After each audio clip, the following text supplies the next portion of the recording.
কোনো প্রবাসী এসে এই দেশ শাসন করতে পারবে না।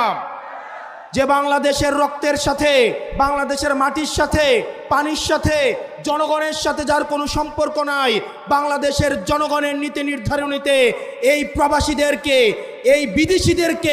এই বিদেশিদেরকে তাদেরকে কোনো জায়গা দেওয়া হবে না। এই তরুণ প্রজন্ম হাসিনার এই যে কামাল পেট্রোলকে 2 টাকার দাম দেয় নাই। এখন যদি কেউ মনে করে এই অপার যেই সম্ভাবনার তরুণ প্রজন্মকে আবার কামান দিয়ে, আবার পুলিশ দিয়ে, মিলিটারি দিয়ে, পেট্রোল দিয়ে আবার তাদেরকে দমন করা হবে, তাহলে তারা ইতিহাসের ভুল প্রান্তে তার অবস্থান নিচ্ছে। শোনো হে প্রশাসন,